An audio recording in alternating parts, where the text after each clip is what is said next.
चलिए स्टार्ट करें हैं। लास्ट क्लास में प्रोजेक्टाइल मोशन के न्यूमेरिकल किए थे, है कि नहीं? तो आज भी न्यूमेरिकल ही करने हैं प्रोजेक्टाइल मोशन के। ठीक, तो चलिए सबसे पहला न्यूमेरिकल देखते हैं। सबसे पहला क्वेश्चन देखते हैं इस पे, प्रोजेक्टाइल मोशन पे। A stone thrown at an angle theta to the horizontal reaches a maximum height h, then time of flight of stone will be। ठीक है, तो टाइम ऑफ फ्लाइट स्टोन का फार्मूला क्या होता है? टाइम ऑफ फ्लाइट का t is equal to क्या होता है?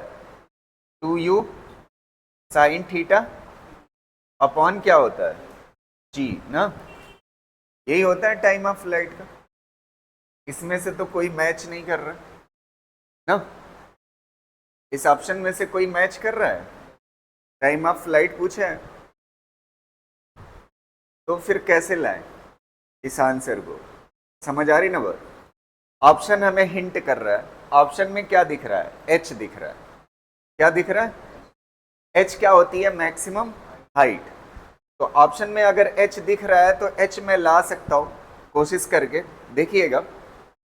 एच इज इक्वल टू क्या होता है? H is equal to you square sine square theta upon 2g ना।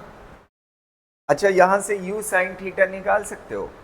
U square sine square theta is equal to कितना हो जाएगा? 2gh। 2gh हो जाएगा। अच्छा, ये स्क्वायर है, उधर जाएगा तो क्या बना देगा? रूट बना देगा। तो u sine theta is equal to कितना हो जाएगा? Root 2gh। यहां तक कोई दिक्कत नहीं। कितना हो जाएगा? Root 2gh। अब u साइन थीटा की जगह पे ये वाली वैल्यू पुट कर सकते हो ना, तो h दिखने लगेगा इक्वेशन में, है कि नहीं? तो देखिएगा, इसको पुट कर दीजिए यहाँ पे, तो t इज इक्वल टू क्या हो जाएगा? 2 u साइन थीटा की जगह पे क्या हो जाएगा?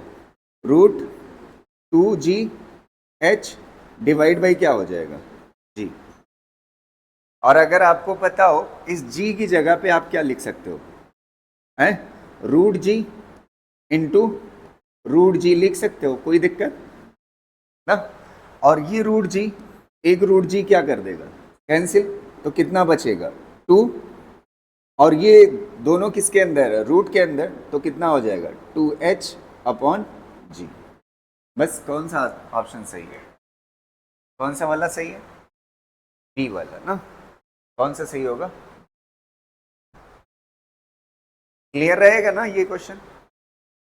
ऑप्शन से हमें हिंट मिली, किसके फॉर्म में लाना? हाइट के फॉर्म में। हेलो, समझ लो क्वेश्चन क्या था। क्वेश्चन था, किसी एंगल थीटा पे हमने किसी प्रोजेक्टाइल को फेंका, तो टाइम ऑफ फ्लाइट पूछा था। क्या पूछा था? टाइम ऑफ फ्लाइट का फार्मूला होता है 2u साइन थीटा अपॉन जी होता है ना।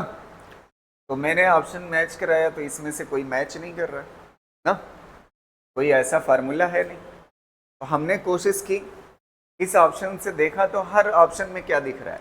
एच दिख रहा है। तो हाइट का फार्मूला ये होता है, तो हाइट के फार्मूले से u साइन थीटा हम निकाल सकते हैं। इस u साइन थीटा को जब आप यहाँ पे पुट कर दोगे तो h दिखने लगेगा। फिर उसके बाद यहाँ पे g को हम लिख सकते हैं रूट जी, रूट जी, रूट जी कैंसिल, इतना।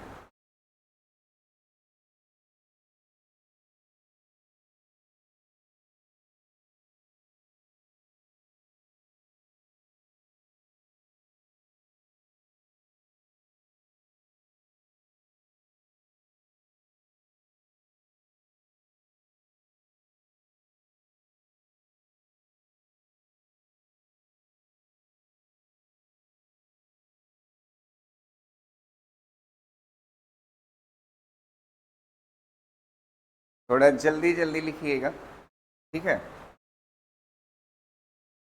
ताकि कल ये चैप्टर कंप्लीट हो जाए। लिख चुके हैं क्या? नहीं, अभी काफ़ी चीज़ें हैं, देखते जाइए। ठीक है, यहाँ तक हो गया। अगला देखिएगा,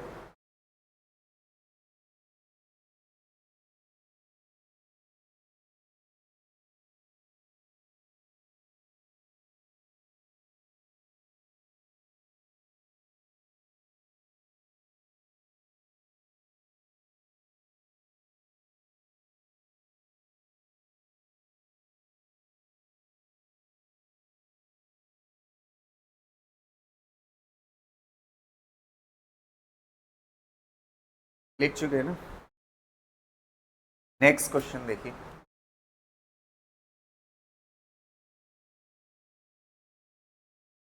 the arrow is shoot into the air, range is 200 metre. Range कितना है? 200 metre. Time of flight is 5 second. Time of flight कितना है? 5 second. The horizontal component of velocity is ना, आपने किसी एरो को शूट किया यहां से, ठीक है, इस तरह से u वेलोसिटी से किसी एंगल थीटा पे, ठीक, u वेलोसिटी से किसी एंगल थीटा पे। तो कह रहा है find the horizontal component of velocity ना, इसकी रेंज दिया हुआ है। रेंज कितना है? 200 मीटर ना, समझ आ रही ना बात? अच्छा, u के दो कंपोनेंट हो जाएंगे, एक क्या हो जाएगा u cos थीटा और एक क्या हो जाएगा u sin थीटा ना, u sin थीटा। तो आपको क्या दिया हुआ है क्वेश्चन में? रेंज क्या दिया हुआ है और क्या पता है? टाइम ऑफ फ्लाइट क्या पता है, और पूछ क्या रहा है आपसे? Horizontal velocity. तो ये क्वेश्चन किससे रिलेटेड है? हॉरिजॉन्टल से। तो हॉरिजॉन्टल से रिलेटेड है, आपसे रेंज, अब वो क्या पूछ रहा है आपसे? Horizontal velocity. तो हॉरिजॉन्टल वेलोसिटी पूछ रहा है, तो कौन सी इक्वेशन आप लगा सकते हो जिसमें टाइम आता हो और जिसमें क्या आता हो? हॉरिजॉन्टल डिस्टेंस आती हो। तो s इज इक्वल टू क्या होता है? ut plus half at²। और ये किस डायरेक्शन में लगेगी? x डायरेक्शन में। किस डायरेक्शन में? मैंने बताया है इस चीज को, ठीक है, कि होता 2D है लेकिन सॉल्व किससे करते हैं? 1D से। तो हमें हॉरिजॉन्टल की चीज चाहिए थी, हॉरिजॉन्टल वेलोसिटी। तो एक बात आप समझिए, यहाँ पे ध्यान से देखिए, हॉरिजॉन्टल में कोई एक्सीलरेशन होता है? नहीं होता। हॉरिजॉन्टल वेलोसिटी कितना चाहिए? ux चाहिए, कैलकुलेट करना है। टाइम ऑफ फ्लाइट कितना दिया हुआ है? 5। और ये डिस्प्लेसमेंट कितना दिया हुआ है? 200। कितना दिया हुआ है? 200। तो ux इज इक्वल टू क्या हो जाएगा? 200 डिवाइड बाई 5। कितना हो जाएगा? बस आगे आंसर। समझ आया ना? यही क्या कहलाएगा? u cos थीटा कहलाएगा। हॉरिजॉन्टल वेलोसिटी कौन है? u cos थीटा ना।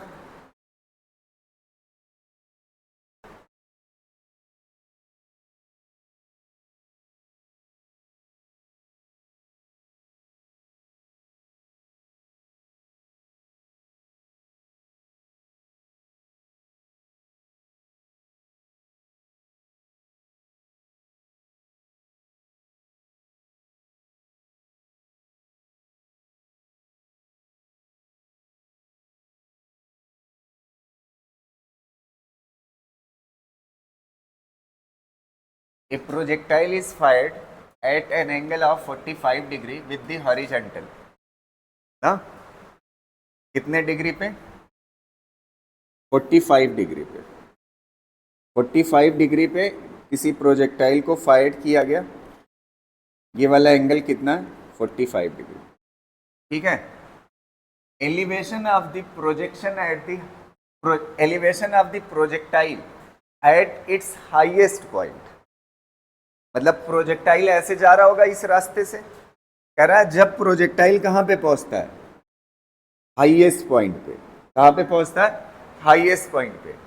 अगर उसको देखा जाए seen from the point of projection, कहाँ से देखा जाए? पॉइंट ऑफ प्रोजेक्शन से देखा जाए। किसको देखा जाए? हाईएस्ट पॉइंट को। इसको देखा जाए हाईएस्ट पॉइंट को, तो आपसे क्या कह रहा है, क्या पूछ रहा है, अगर यहां से इसको देखा जाए तो एंगल कितना बनेगा, क्या पूछ रहा है, एंगल, ये वाला एंगल पूछ रहा है, ये पी वाई क्यू है, ये एंगल पूछ रहा है ना। ठेका कितने पे था, 45 पे। अब कह रहा है जब टॉप पे पहुंचेगा और इसको प्रोजेक्शन वाली जगह से जब आप इसको देखोगे तो ये वाला एंगल कितना दिखेगा, ये मान लेते हैं कितना है, अल्फा ना। अच्छा ये पूरा कितना कहलाता है, ये पूरा कितना कहलाता है, रेंज। तो ये वाली दूरी कितने के बराबर होगी, रेंज बाई 2 ना। ये पूरा क्या कहलाता है, रेंज। तो आधा कितने के बराबर होगा, रेंज बाई 2। और ये कितने के बराबर होगा, एच ना, हाइट। तो अब आप देखिए tan alpha is equal to निकाल सकते हो, tan alpha is equal to क्या होगा, perpendicular upon base. Perpendicular angle के सामने होता है, एंगल के सामने कितना है, h, और बेस में कितना है, r बाई 2 लिखने से बेहतर है कहाँ पे लिख लीजिए, r बाई 2 लिखने से बेहतर है कहाँ लिख लीजिए, ऊपर ना। ज्यादा क्लियर है। tan alpha is equal to क्या होगा, परपेंडिकुलर अपॉन बेस। परपेंडिकुलर कितना है, h, और बेस कितना है, r बाई 2 लिखने से बेहतर है कहाँ लिख दो, ऊपर लिख दो। अब देखो यहां पे क्या कर सकते हो, h की जगह पे फार्मूला आपको पता है कितने के बराबर होता है, u square sine square theta upon कितना हो जाएगा, 2g। यहां तक क्लियर है। और r की जगह पे कितना, ये 2 छूट रहा था ना, ठीक है। और r का फार्मूला क्या होता है, रेंज का, रेंज का फार्मूला क्या होता है, यू स्क्वायर अपॉन जी। और साइन 2 थीटा कितने के बराबर होता है, 2 sine theta into cos theta. अब यहां से देखिएगा जो कट रहा है उसको काट लो, जी से जी कैंसिल, यू स्क्वायर से you square cancel, sine theta से साइन थीटा कैंसिल, और ये 2 से 2 कैंसिल। अब sine theta divide by cos theta कितने के बराबर होगा, tan थीटा, और नीचे क्या बचेगा, 2। समझ आ रही ना बात। और कितने एंगल पे फेंका गया था, 45। तो tan 45 की वैल्यू कितना होती है, 1/2। tan alpha is equal to कितना हो जाएगा, 1/2। तो अल्फा इज इक्वल टू कितना हो जाएगा, tan इनवर्स 1/2। बस आंसर हो गया, ठीक है। एक तरीके से और कर सकते थे, ये तरीका मैंने आपको पढ़ाया है, ये मेरे ख्याल से और ज्यादा आसान होगा ना। यहां से tan alpha is equal to क्या आ गया, tan alpha is equal to h into 2 divide by क्या है, r ना। तो मैंने आपको कल एक रिलेशन बताया था, याद है वो रिलेशन, यहाँ पे इस कलर से लिख देता हूँ, दूसरे कलर से एक रिलेशन बताया था। वो कौन सा रिलेशन था, tan theta is equal to, tan theta is equal to कितने के बराबर होता है, 4h बाई r के बराबर होता है। ये बताया था ना, कल लास्ट क्लास में पढ़ाया था। तो अब यहाँ पे आप h बाई आर की जगह पे कितना लिख सकते हो बताइए, tan alpha is equal to क्या हो जाएगा, ये h बाई आर है ना, तो h बाई आर कितने के बराबर होगा बताइए। h बाई आर की जगह पे, इसकी जगह पे क्या लिख सकते हो, h बाई आर की जगह पे क्या लिख सकते हो, tan थीटा बाई कितना 4 इंटू कितना हो जाएगा 2, 2 से 2 क्या हो जाएगा, कैंसिल। समझ पा रहे हो ना। अब ये एंगल कितना है जिस पे प्रोजेक्ट किया है, 45। यहाँ पे tan 45 की वैल्यू कितना हो जाएगी, 1। तो कितना हो जाएगा, 1/2, वही आंसर आ रहा है। समझ पा रहे हो ना।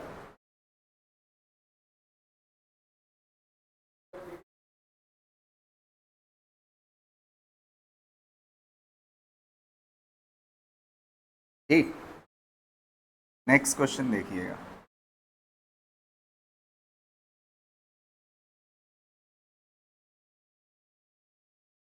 ये वाला, the height y and distance x along the horizontal plane of a projectile on a certain planet are given by y is equal to इतना, x is equal to इतना, where t is in second, the velocity with which projectile is projected, velocity with which projectile is projected। ये differentiation के base ऊपर question है। कह रहा है एक प्रोजेक्टाइल को आपने फेंका है, ठीक है, इस तरह से, ठीक है। इसके पास दो कोऑर्डिनेट होंगे, एक कौन सा होगा x और दूसरा कौन सा होगा y, ना। समझ आ रही ना बात? अगर x को एक बार डिफरेंशिएट करोगे टाइम के रिस्पेक्ट में, पोजीशन को डिफरेंशिएट करते हो टाइम के रिस्पेक्ट में, तो क्या मिल जाता है? वेलोसिटी। क्या मिल जाता है? तो ये वेलोसिटी किस डायरेक्शन में मिल जाएगी? x, और ये इसको डिफरेंशिएट करोगे तो y डायरेक्शन में। समझ आ रही ना बात? तो चलिए इसको डिफरेंशिएट करते हैं, x को किसके रिस्पेक्ट में? टाइम के रिस्पेक्ट में। टाइम के रिस्पेक्ट में डिफरेंशिएट करो तो आपको क्या मिल जाएगा? क्या मिल जाएगा? कितना है? d/dt, और x की वैल्यू कितना है? 6t। तो 6 तो बाहर आ जाएगा, और t का t के रिस्पेक्ट में कितना होता है? 1। तो ये वेलोसिटी आ जाएगी किस डायरेक्शन में? x डायरेक्शन, ना। समझ आ रही ना बात? एक बहुत अच्छी बात है, x डायरेक्शन में वेलोसिटी लगातार पूरे प्रोजेक्टाइल मोशन में क्या रहती है? कांस्टेंट रहती है। तो देखिए कांस्टेंट बता रहा है ना। समझ आ रहे? अब इसको डिफरेंशिएट करिए किसके रिस्पेक्ट में? y के रिस्पेक्ट में। तो आपको वेलोसिटी किस डायरेक्शन में मिल जाएगी? y के डायरेक्शन में। इसको डिफरेंशिएट करोगे तो ये कितने के बराबर है? y की value 8t minus T square. इसका डिफरेंशिएशन आप जानते हो, 8t है ना, 8 तो कांस्टेंट है, t का कितना हो जाएगा? 1 माइनस टी स्क्वायर का कितना हो जाएगा? 2t, ना। ये आ गई वेलोसिटी किस डायरेक्शन में? y direction. अच्छा, y डायरेक्शन में वेलोसिटी लगातार क्या हो रही है? चेंज हो रही है। लगातार क्या हो रही है? देखिए, जब टाइम 1 सेकेंड, ये वेलोसिटी का वर्टिकल कंपोनेंट है और ये वेलोसिटी का हॉरिजॉन्टल कंपोनेंट। अगर आप देखोगे ये वाली कैसी है? कांस्टेंट, और ये वाली लगातार क्या हो रही है? देखिए टाइम के साथ क्या हो रही है? घट रही है ना। आप अगर टाइम की वैल्यू 1 सेकेंड रखेंगे तो कितना आएगी वेलोसिटी? 6। कितना आएगी? 6। और टाइम की वैल्यू 2 रखेंगे तो 4 आएगी, और टाइम की वैल्यू 3 रखेंगे तो 2 आएगी, और टाइम की वैल्यू 4 रखेंगे तो इसका मतलब टॉप पर पहुंच गया। 4 सेकेंड में कहां पे पहुंच जाएगा? टॉप पे, और अगले 4 सेकेंड में फिर कहां पे आ जाएगा? बॉटम में। तो टोटल टाइम ऑफ फ्लाइट कितना है? टोटल टाइम ऑफ फ्लाइट कितना है यार? 8 सेकेंड। कितना है? 8 सेकेंड। हालांकि हमारा वो क्वेश्चन नहीं है। हमारा क्वेश्चन क्या है? हमारा क्वेश्चन ये है कि आप ये बताइए प्रोजेक्शन वेलोसिटी बताइए। क्या बताइए? Projection velocity. एक चीज आप समझिए, ये वाली प्रोजेक्शन वेलोसिटी कितना है? 6। इसमें तो कोई दिक्कत नहीं। अच्छा, प्रोजेक्शन मतलब इनिशियल पूछ रहा है। इनिशियल मतलब टाइम कितना? इनिशियल मतलब टाइम कितना? तो टाइम की जगह पे कितना पुट कर दोगे? 0। तो कितना आ जाएगा? 8। इनिशियली वेलोसिटी कितना है वर्टिकल में? 8। और हॉरिजॉन्टल में कितना है? 6। अगर वेक्टर फॉर्म में पूछता तो u vector is equal to कितना हो जाता? 6 i cap plus 8 j cap. बस आंसर हो गया। समझ आ रही ना बात? कर लो इसको।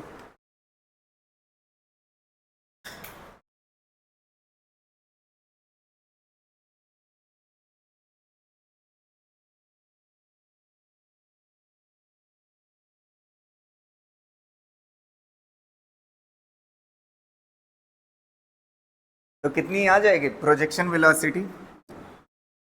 रिजल्टेंट निकाल सकते हो। रिजल्टेंट निकालोगे कितना आएगा बताइए? कितना आएगा? 10 आ जाएगा। कहाँ गया? डी वाला से अंडर रूट ए स्क्वायर प्लस बी स्क्वायर कर दोगे ना, 6 स्क्वायर प्लस 8 स्क्वायर। समझ आ रही ना बात?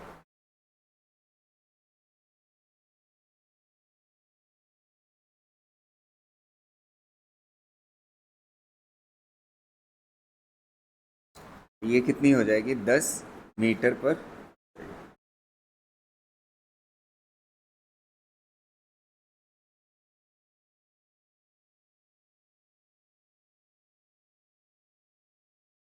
कर चुके? नेक्स्ट करें?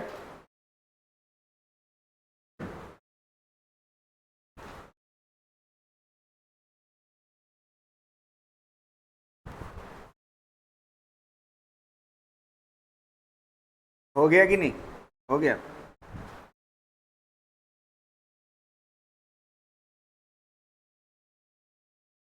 ये क्वेश्चन बहुत अच्छा है, लॉजिकली लग जाएगा।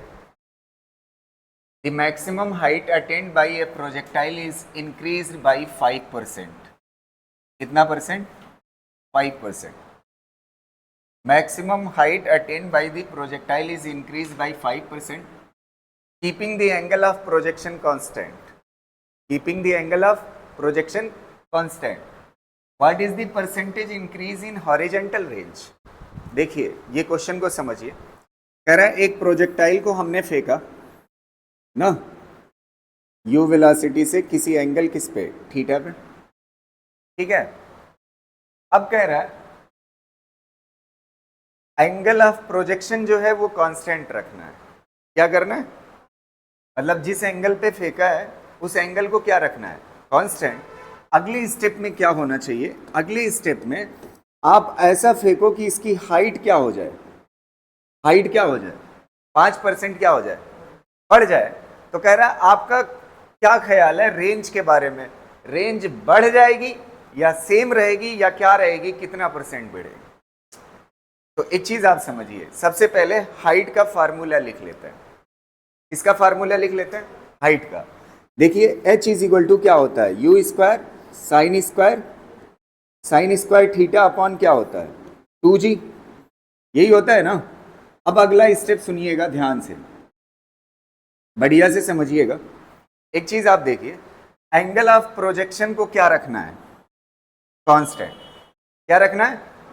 जो पहले वही रहे, और ये दोनों चीज ऑलरेडी कांस्टेंट है। बच क्या रहा है? वेलोसिटी। मतलब वेलोसिटी से हम इस हाइट को चेंज करा सकते हैं।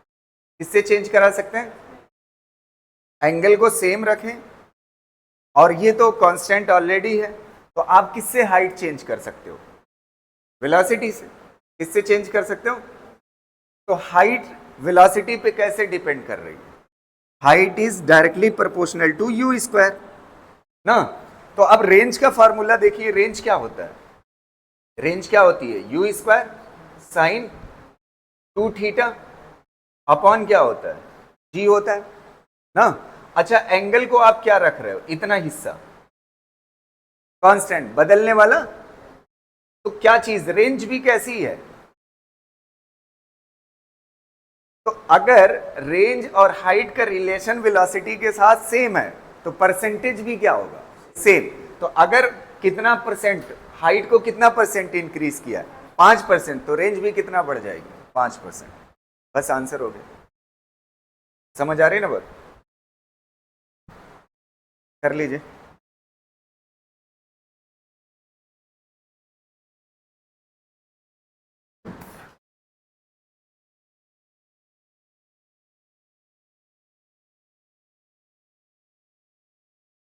तो ये पिक्चर थोड़ा आप ऐसे थोड़ा दूर गिराइएगा, क्योंकि अगर हाइट बढ़ेगी तो रेंज भी क्या हो जाएगी? रेंज क्या हो जाएगी? बढ़ जाएगी। समझ आ रही ना?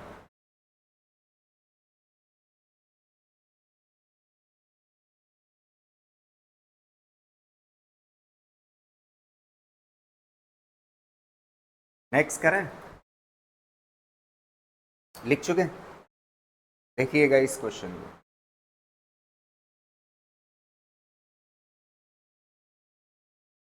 ये भी अच्छा क्वेश्चन है। ए projectile can have same range for 2 angle of projection.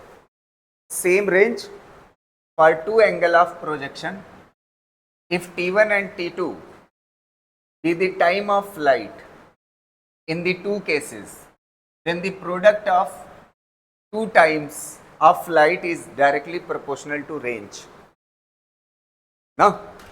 Directly proportional to range. मतलब इसमें कह रहा है आपने किसी प्रोजेक्टाइल को फेंका, ठीक है, यहां से जो रेंज मिली किसी एंगल थीटा पे फेंकने पे, फिर अगले एंगल पे फेंका, फिर रेंज क्या मिली? सेम। ये बात पता है ना? रेंज कब कब सेम होती है? एक किसी एंगल थीटा पे फेंको और एक किस पे? 90 माइनस थीटा पे ना। दो कंडीशन में रेंज क्या होती है, सेम होती है। अगर थीटा 30 है तो 30 पे जो रेंज होगी वही कितने पे होगी, 60 पे।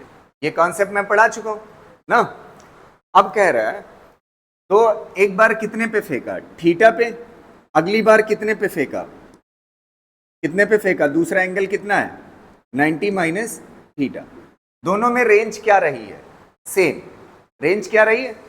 अगर पहले केस में टाइम ऑफ फ्लाइट t1 है और दूसरे केस में टाइम ऑफ फ्लाइट कितना है, t2 है, तो कह रहा है दोनों का रिलेशन रेंज के साथ कैसा होगा। दोनों में रिलेशन रेंज के साथ, अगर दोनों को मल्टीप्लाई कर दो टाइम ऑफ फ्लाइट को, तो रेंज के साथ रिलेशन कैसा होगा। तो एक चीज आप देखिएगा, टाइम ऑफ फ्लाइट का फॉर्मूला क्या होता है, टाइम ऑफ फ्लाइट का होता है 2u साइन थीटा अपॉन जी ना। ये हो गया पहले केस में। अच्छा, दूसरे केस में टाइम कितना होगा t2, और यहां पे कितना हो जाएगा 2u साइन थीटा की जगह पे कितना हो जाएगा एंगल 90 माइनस थीटा। ये हो जाएगा डिवाइड बाई क्या हो जाएगा g। तो t2 इज इक्वल टू कितना हो जाएगा। अब जिसको ये चीज नहीं पता होगी थोड़ा सा दिक्कत करेगा, sine 90 minus theta cos theta के बराबर होता है। साइन 90 माइनस थीटा कितने के बराबर होता है, कॉस थीटा। यहां तक कोई दिक्कत। अब देखो आपको क्या मिल गया, t1 और क्या मिल गया t2। अब आपस में दोनों को मल्टीप्लाई कर लो, दोनों को मल्टीप्लाई करोगे तो t1 इंटू t2 मिलेगा, कितने के बराबर होगा देखिएगा, 2 2 जा कितना हो जाएगा 4, 2 2 जा कितना हो जाएगा 4, और u इंटू यू कितना हो जाएगा u स्क्वायर, और ये साइन थीटा इंटू क्या हो जाएगा cos theta, sine theta into cos theta, divide by कितना हो जाएगा g इंटू जी, कितना हो जाएगा जी स्क्वायर। यहां तक हो गया, ठीक है। अब आप देखिएगा, ईमानदारी से बताइएगा रेंज का फार्मूला क्या होता है। रेंज का formula r is equal to you square divide by G, sine 2 theta होता है ना। साइन 2 थीटा को आप क्या लिख सकते हो, 2 sine theta into cos theta, यही होता है ना। अब ईमानदारी से देखिए, यहां से एक 2 निकाल लीजिए और इस 2 को इधर लिख दीजिए, 2u square sine theta into cos theta, divide by क्या हो जाएगा g इंटू जी कर दो, कोई दिक्कत। अभी देखो 2 2 जा कितना लिखा हुआ है 4 ही लिखा हुआ है, और ये जी स्क्वायर को क्या कर दिया, तोड़ दिया। अगर इतना हिस्सा देखोगे, इतना हिस्सा कितने के बराबर है, कितने के बराबर, तो t1 और t2 इज इक्वल टू कितना हो जाएगा 2 बाई जी इंटू क्या हो जाएगा रेंज। अगर आपको ये बात पता हो, ये 2 क्या है कांस्टेंट, g क्या है कांस्टेंट, इक्वल और कांस्टेंट की जगह पे क्या आ जाता है डायरेक्टली प्रोपोर्शनल। तो t1 t2 डायरेक्टली प्रोपोर्शनल किसके, r। समझ आ रही ना बात। ऑप्शंस कैसे दिए हुए थे, r स्क्वायर, r की पावर 3, r की पावर 1/2, तो कौन सा सही होता, r की पावर 1/2। समझ आ रही ना बात।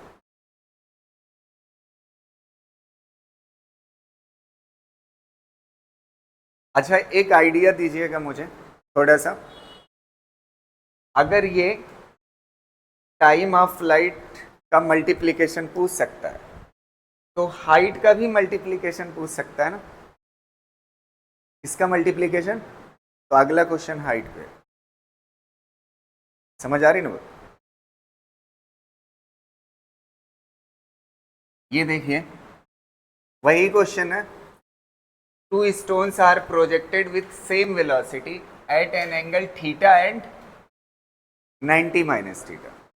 किस पे फेंका है, थीटा और 90 माइनस थीटा पे। जब थीटा पे फेंका है तो हाइट कितना है h, और जब 90 माइनस थीटा पे फेंका है तो हाइट कितना है h1, are the greatest height. ठीक है, ये दोनों h and h1 greatest height.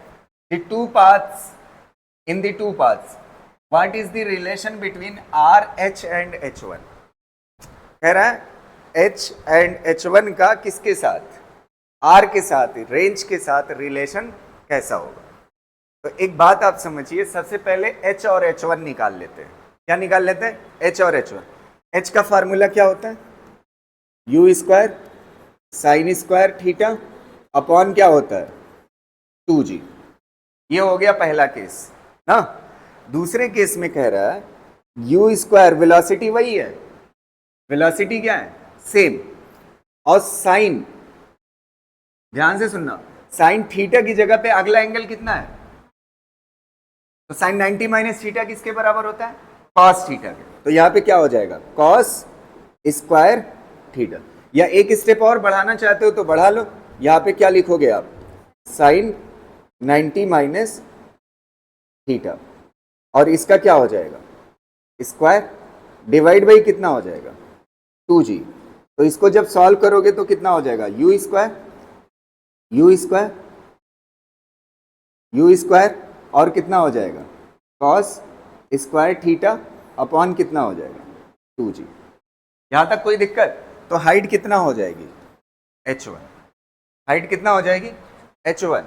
अब देखो, इस ऑप्शन से आपको दिख जाएगा, आपको ये तीन ऑप्शन देखिए, हाइट का क्या हुआ है? मल्टीप्लीकेशन। पिछले वाले क्वेश्चन में बोल दिया था प्रोडक्ट दोनों टाइम का। प्रोडक्ट मतलब क्या होता है?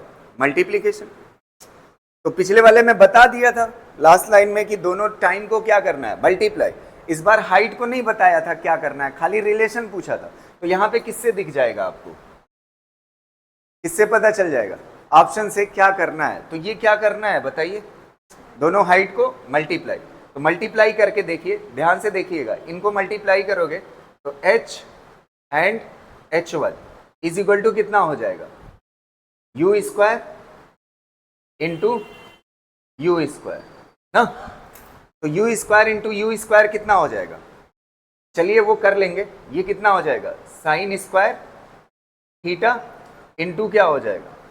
Cos square theta divide by कितना हो जाएगा? 2 2 जा कितना हो जाएगा? 4, 2 2 जा 4, और ये कितना हो जाएगा? G square. अच्छा, किसके साथ पूछा है रिलेशन? रेंज के साथ। तो रेंज का पहले फार्मूला यहां पे लिख लेते हैं। देखिएगा, रेंज का फार्मूला क्या होता है? R is equal to U square ना डिवाइड बाई G इंटू क्या होता है? 2 sine theta into cos theta. यही होता है ना। ये किसका फार्मूला है? रेंज का। साइन 2 थीटा होता है, साइन 2 थीटा को ऐसे ओपन कर सकते हो। अब ईमानदारी से बताइएगा, ध्यान से एक एक चीज सुनिएगा, अगर इसका स्क्वायर कर देते हो, क्या कर देते हो?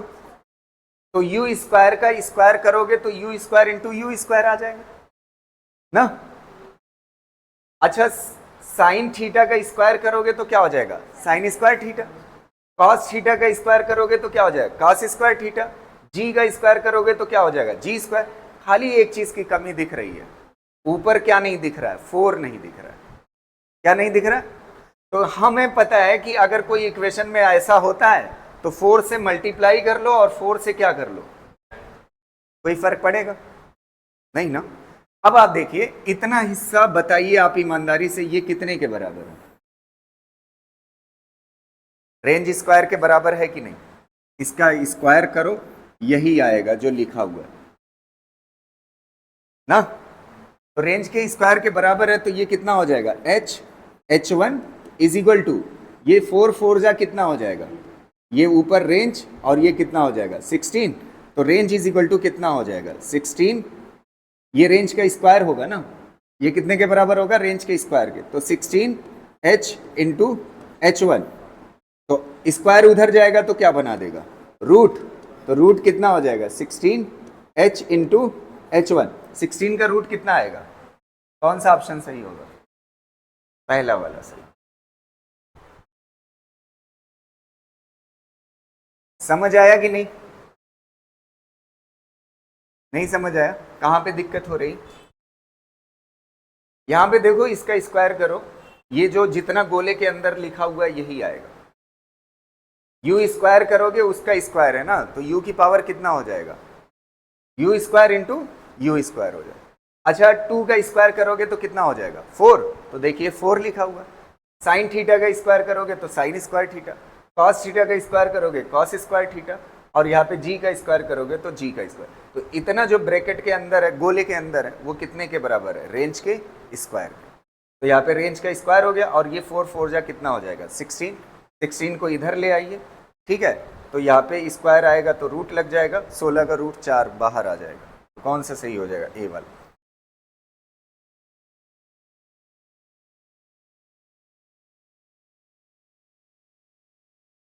नेक्स्ट क्वेश्चन देखिएगा,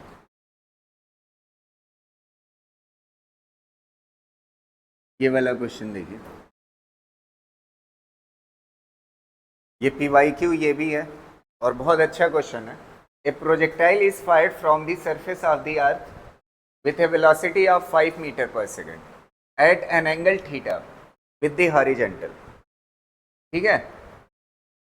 अर्थ की सरफेस से किसी प्रोजेक्टाइल को फेंका जाता है, ये हो गई अर्थ की सरफेस, किसी एंगल थीटा से, ठीक है, किसी एंगल थीटा पे। जो एंगल कहाँ से बन रहा है, हॉरिजॉन्टल से। किस वेलोसिटी से फेंका गया, 5 मीटर पर सेकंड से फेंका गया ना। अब इसके बाद क्या होता है, another projectile fired from another planet with velocity 3 metre पर सेकंड। दूसरे प्लेनेट से ये अर्थ है और ये क्या है, प्लेनेट मान लेते हैं, ये दूसरा प्लेनेट है, ठीक है। यहाँ पे कितने से फेंका जाता है, u इज इक्वल टू कितना, 3 मीटर पर सेकंड, ठीक है। another projectile fired from another planet with velocity 3 metre पर second at the same angle, मतलब जो एंगल यहां पे है वही एंगल यहां पे भी ना, सेम एंगल पे फेंका जाता है। फॉलोज ए ट्रेजेक्ट्री, ट्रेजेक्ट्री मतलब होता है रास्ता ना, जैसे इसमें बॉल ये रास्ता तय की है, इसमें ये वाला रास्ता। Follows trajectory which is identical, मतलब दोनों का रास्ता कैसा है, एकदम सेम है। अगर रास्ता सेम है तो कह रहा है projectile fired from the earth, समझ आ रही ना। जो अर्थ से फेंका गया प्रोजेक्टाइल है और जो प्लेनेट से फेंका गया प्रोजेक्टाइल है, दोनों का रास्ता कैसा है, ट्रेजेक्ट्री मतलब रास्ता, रास्ता कैसा है, सेम है। The value of acceleration due to gravity on the planet is, इस प्लेनेट पे एक्सीलरेशन ड्यू टू ग्रेविटी कितना होगा। तो एक चीज हमें बता रहा है एकदम क्लियरली, अगर रास्ता सेम है तो दो चीजें सेम होगी, वो जानते हैं क्या क्या सेम होगी, हाइट, हाइट क्या होगी सेम, ट्रेजेक्ट्री सेम है, और दूसरा क्या सेम होगा, रेंज, क्या सेम होगी, रेंज।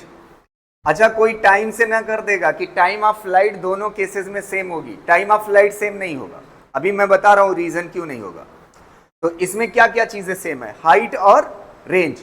तो चलिए हाइट से कर लेते हैं, ये हाइट ऑफ अर्थ, एक मिनट बात ना करिए, हाइट ऑफ अर्थ, और दूसरा क्या है, हाइट ऑफ, दोनों का रास्ता सेम है तो इसलिए हाइट क्या होगी, सेम। अच्छा फार्मूला हाइट का क्या होता है, u square sine square theta upon g, और ये जी कहां पे होगा, अर्थ पे, और ये वेलोसिटी कहां पे होगी, अर्थ पे, समझ आ रही ना। और ये वाला प्लेनेट के लिए जब लिखोगे तो यू प्लेनेट का square sine square theta upon कितना हो जाएगा।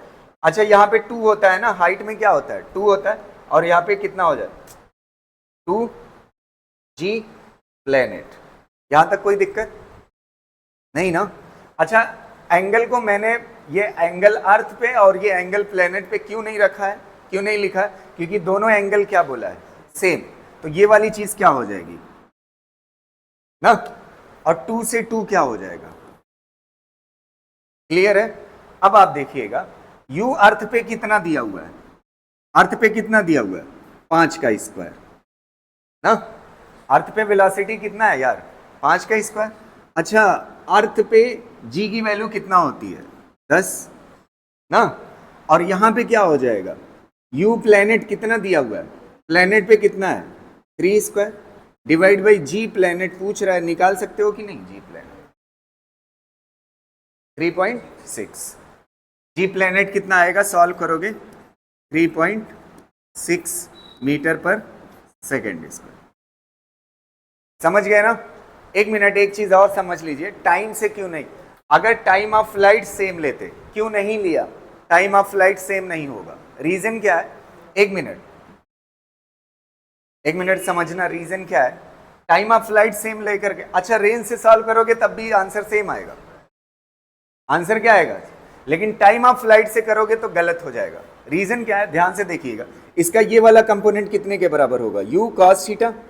अच्छा u कितना है बताइए, u कितना है? 5 cos थीटा।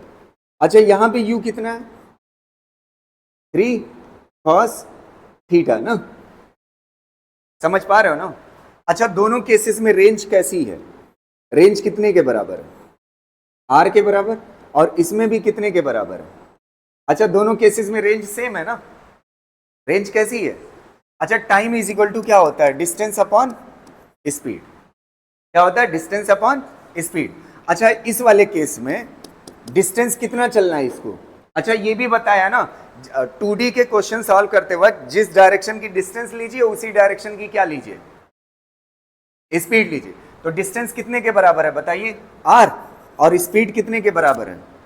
5 cos theta.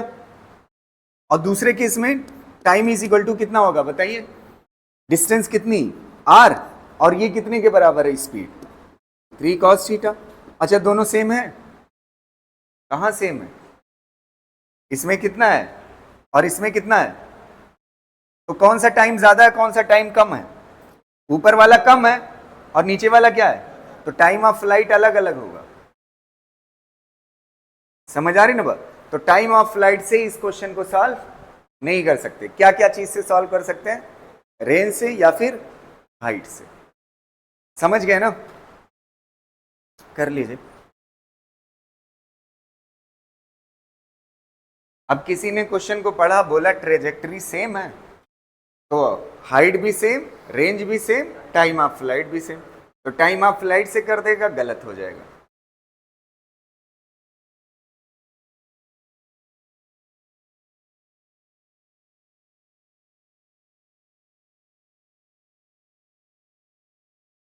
हैं?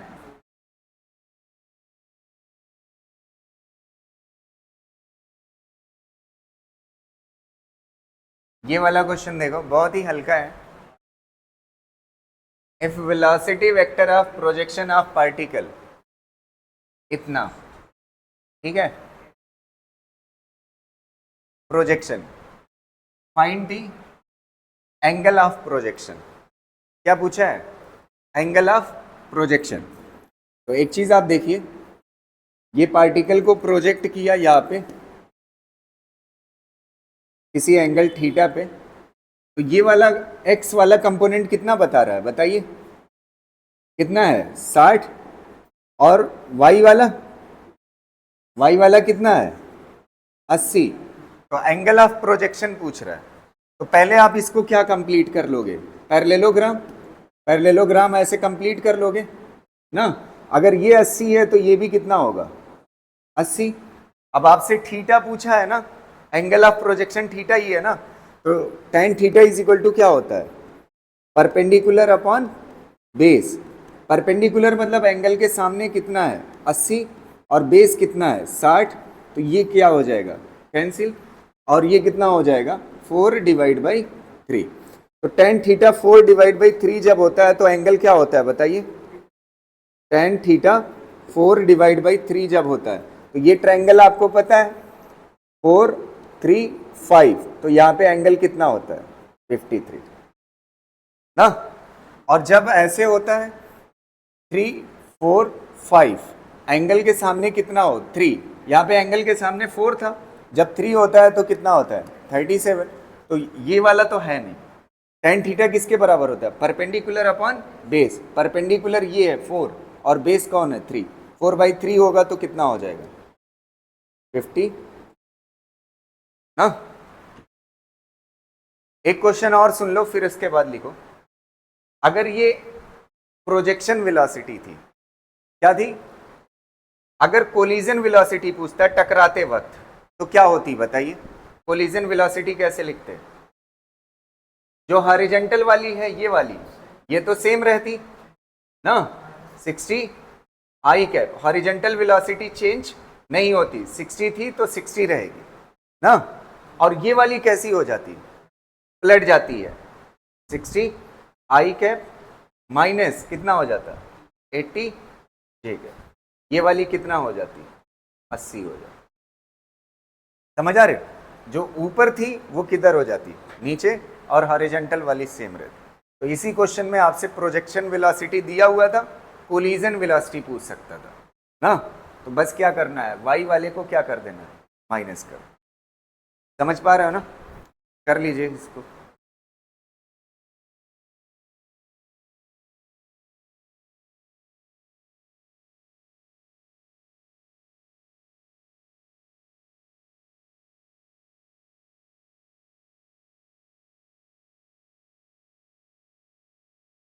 लिख चुके हैं ना, नया टॉपिक पढ़ेंगे इसके ऊपर, एक और वैरायटी। हेडिंग डालिएगा radius of curvature, radius of curvature.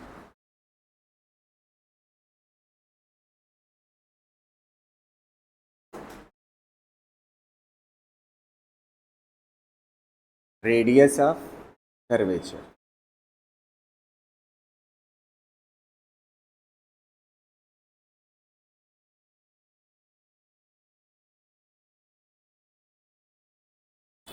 Radius of curvature क्या होता है, इसको आइए समझते हैं। ठीक है, रेडियस ऑफ कर्वेचर बढ़िया से समझिएगा। रेडियस ऑफ कर्वेचर मतलब क्या होता है, अगर आपका पार्टिकल सर्कुलर मोशन कर रहा है, कैसा मोशन कर रहा है, सर्कुलर मोशन, तो इसकी वेलोसिटी की डायरेक्शन जो है यहाँ पे ऐसे टेंजेंट की तरफ होगी, फिर जब पार्टिकल यहाँ पे पहुंचेगा इधर टेंजेंट की तरफ होगी, जब यहाँ पे पहुंचेगा इधर, मतलब इसकी वेलोसिटी की डायरेक्शन क्या होती है, चेंज होती रहती है ना। और हमेशा किस तरफ होती है, टेंजेंट की तरफ। समझ आ रही ना बात? अब आप देखिएगा, अगर यूनिफॉर्म सर्कुलर मोशन है, कैसा है, यूनिफॉर्म सर्कुलर मोशन, तो सिर्फ उसमें कौन सा एक्सीलरेशन होता है, सेंट्रीपिटल, और वो किस तरफ होता है, सेंटर की तरफ होता है। किस तरफ होता है, हर पॉइंट पे किस तरफ होगा, सेंटर की तरफ। किस तरफ लगता है, सेंटर की तरफ। समझ आ, ये पार्टिकल को ये जाना किधर चाहता था, सीधा खींच के कहां पे ले आया, सर्कुलर पाथ पे। सेंट्रीपिटल का ये काम होता है। समझ आ रही ना?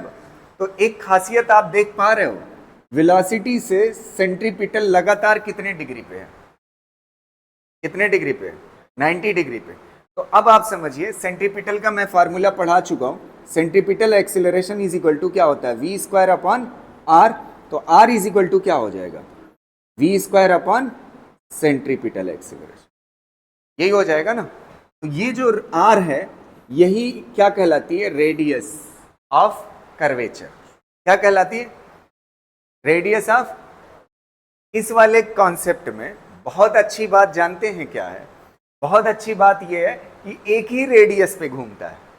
किस पे घूमता है, तो सारे के सारे एक ही कर्व है ना। यहां पे कितने कर्व है, एक। अच्छा अगला देखो, अगला स्टेप ध्यान से सुनना मेरी बात।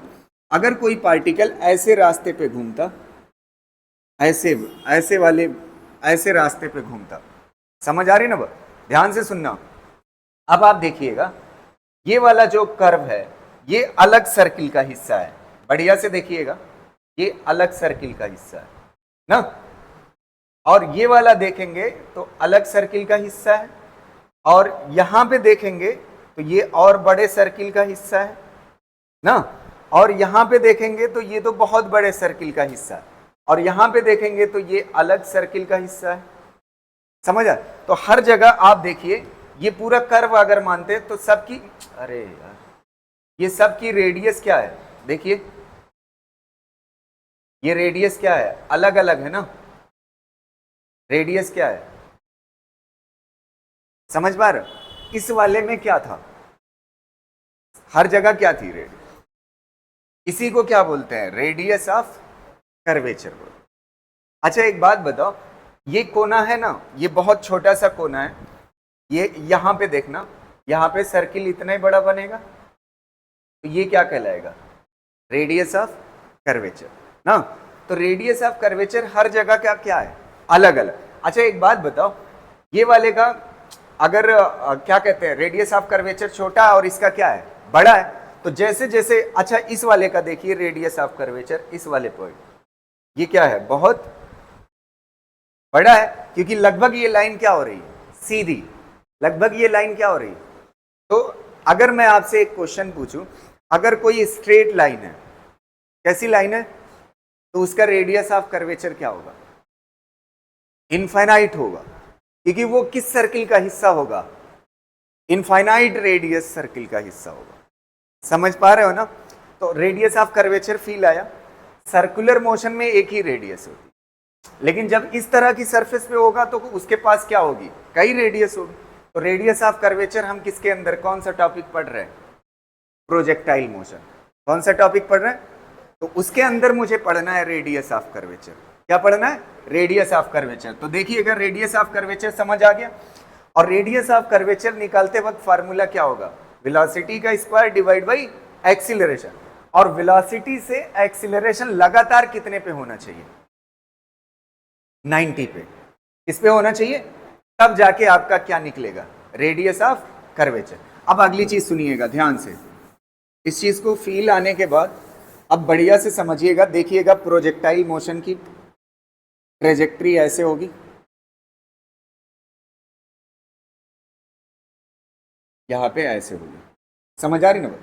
अच्छा एक बात बताओ, यहां पे लगभग लाइन कैसी है, सीधी है, और फिर उसके बाद यहां पे जाकर के टॉप पे क्या हो जा रही है, कर्व हो जा रही, क्या हो जा रही, कर्व हो जा रही। अच्छा टॉप पर अगर u वेलोसिटी से आपने प्रोजेक्टाइल को फेंका किसी एंगल थीटा पे, तो ये कितना होगा, u cos थीटा, और ये कितना होगा, u sin थीटा।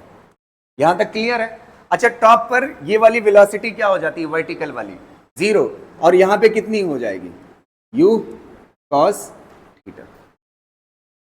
यहां पे कितनी हो जाएगी, u cos थीटा। समझ पा रहे हो ना। ये हॉरिजॉन्टल वेलोसिटी चेंज होने वाली नहीं है, तो ये कितना होगा, u cos थीटा। अच्छा g किधर लगेगा, यहां पे g किधर लगेगा, नीचे ना। तो अगर यहां पे इस टॉप पर अगर मुझे रेडियस ऑफ कर्वेचर चाहिए, तो r इज इक्वल टू क्या होगा बताइए, क्या होता है, वेलोसिटी का इसका, वेलोसिटी यहां पे कितना है, u cos थीटा का क्या हो जाएगा, whole square, divide by acceleration की जगह पे क्या है, g। और ये कंडीशन फुलफिल हो रही है कि नहीं, दोनों कितने पे हैं, ये क्या आ जाएगा आपका आंसर, रेडियस ऑफ कर्वेचर कहां पे, टॉप पर।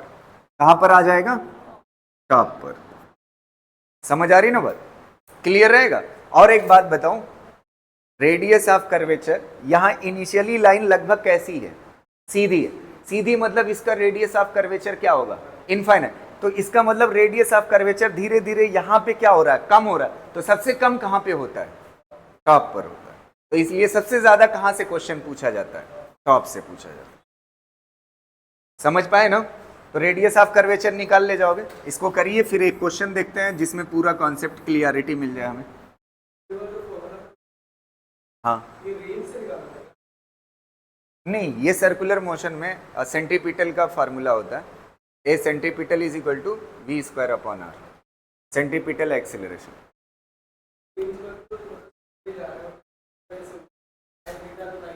नहीं नहीं, वो आर मैक्स का जो फार्मूला है ना, u square upon g, u square upon g, यहाँ पे जी नहीं है, ये सर्कुलर मोशन से ए सेंट्रीपिटल।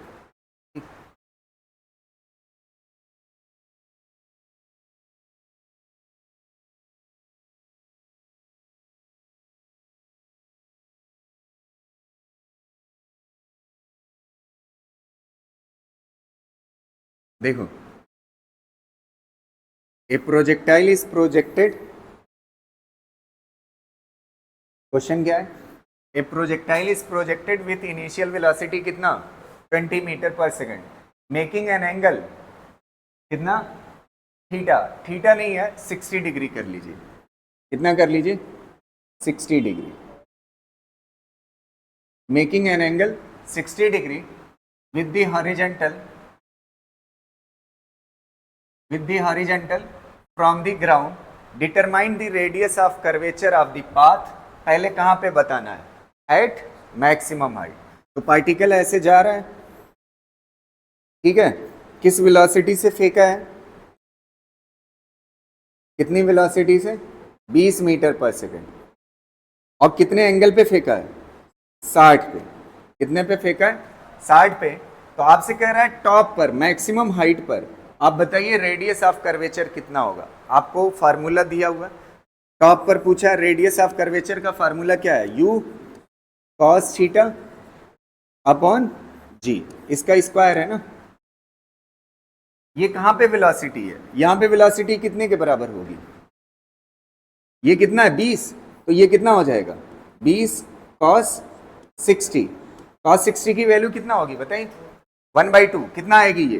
10। तो यहाँ पे वेलोसिटी 10 है हॉरिजॉन्टल, तो यहाँ भी कितना होगी? 10। तो यही तो है u cos थीटा। कितना है? 10। 10 का स्क्वायर डिवाइड बाई कितना? g की वैल्यू कितना होती है? 10। 10 से 10 कैंसिल, रेंज आ जाएगा radius of curvature. Radius of curvature कितना आएगा? 10 आएगा। नहीं निकाल पाओगे? u की वैल्यू कितना दिया हुआ है यार? 20। ये वाला कंपोनेंट कितना होगा? 20 cos 60। cos 60 की वैल्यू कितना होती है? 1/2। तो कितना आ जाएगा? 10। तो हॉरिजॉन्टल वेलोसिटी कितना है? 10। यही वेलोसिटी कहाँ पे रहेगी? टॉप पर। वेलोसिटी चेंज नहीं होती, तो टॉप वाली वेलोसिटी यही u cos थीटा है ना। ये कितने के बराबर है? 10। 10 का स्क्वायर कर दो और डिवाइड बाई g की वैल्यू 10। 10 से 10 कैंसिल है। ये पहला क्वेश्चन है। बी वाला भी करा रहा हूं, पहले इसको कर लीजिए।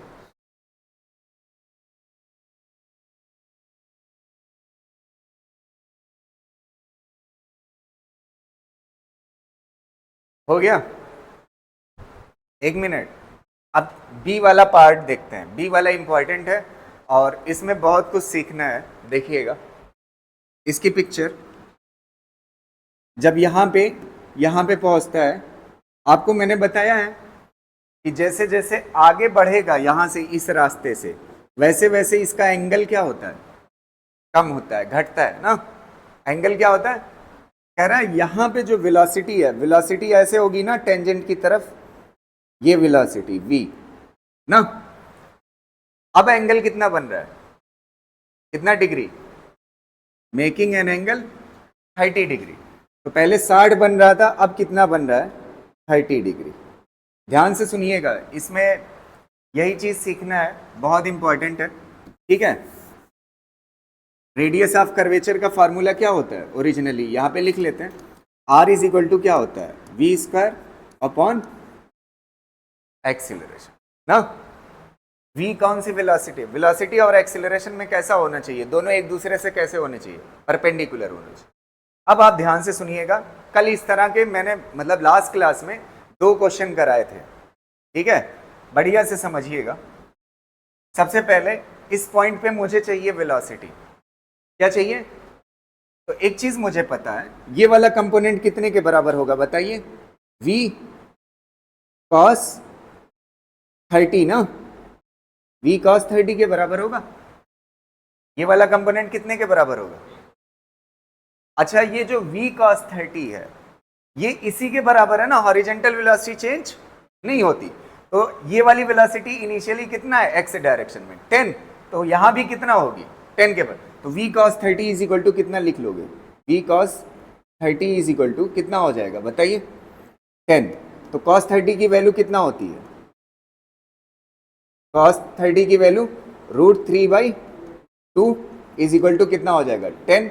तो v इज इक्वल टू कितना हो जाएगा? 10 2 जा 20/√3। यहां तक कोई दिक्कत किसी को? ये वेलोसिटी पता चल गई ना। वेलोसिटी की वैल्यू पहले निपटा दीजिए, यहाँ पे लिख करके कितना हो जाएगा? 20/√3 का स्क्वायर। ये हो गई वेलोसिटी। अब क्या चाहिए आपको? एक्सीलरेशन। यहाँ पे एक्सीलरेशन कौन है? g, और वो भी शर्त के साथ है, वेलोसिटी से कैसा होना चाहिए? परपेंडिकुलर। अब आप देखिए एक्सीलरेशन लगेगा किधर? ऐसे लगेगा, g ऐसे लगता है ना। तो हम देख पा रहे हैं जहां तक वेलोसिटी से परपेंडिकुलर चाहिए g, और है नहीं। चाहिए कैसा, लेकिन यहां पे वेलोसिटी ऐसे है और जी ऐसे है, तो एंगल 90 नहीं बन रहा है, तो इसका मतलब अभी यहां पे पुट नहीं कर सकते। तो एक काम करते हैं, जुगाड़ देखिए, जुगाड़ कैसे करेंगे।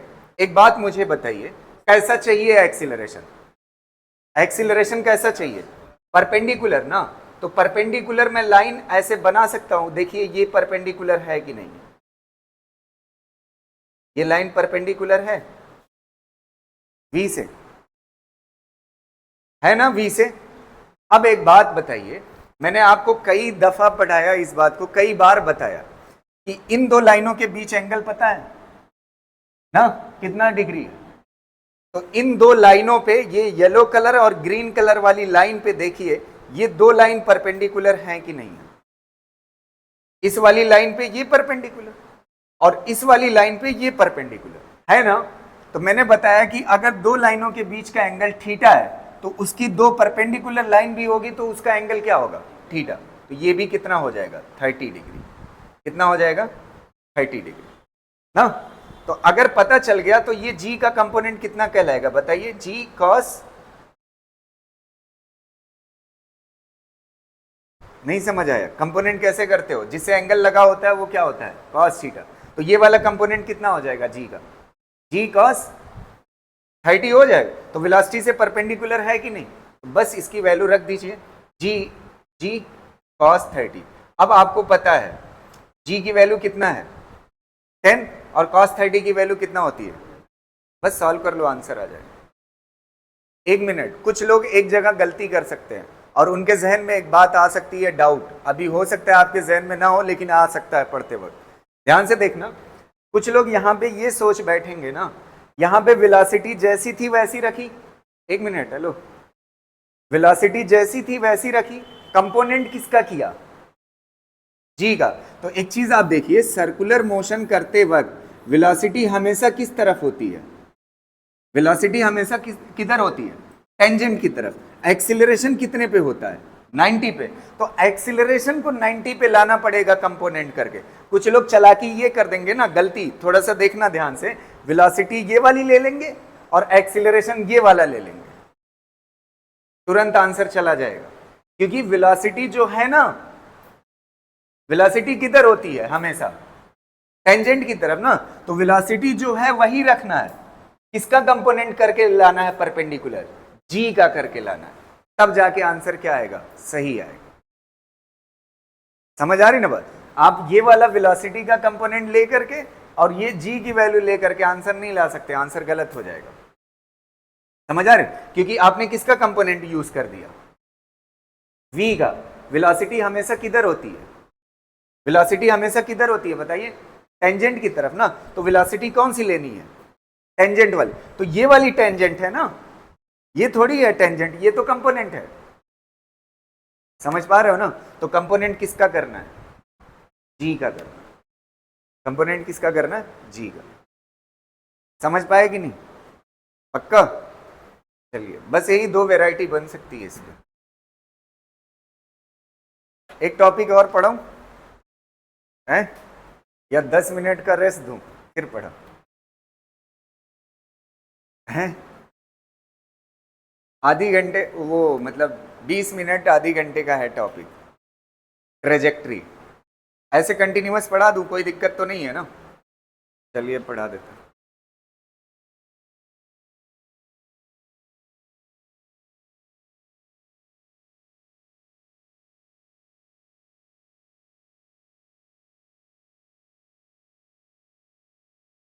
कितना आ रहा है, एक मिनट, 80/3√3। इसका आंसर जो आएगा ना, वो 80/3√3 आएगा, सही है आंसर, ठीक है। इसका आंसर अगर नहीं कर पाते लिख लीजिएगा, 80/3√3, यही आंसर आएगा, ठीक है। सॉल्व करिएगा, जी की वैल्यू 10 रख लीजिएगा, ठीक है। चलिए, नेक्स्ट टॉपिक, हेडिंग डालिएगा, इक्वेशन ऑफ ट्रेजेक्ट्री।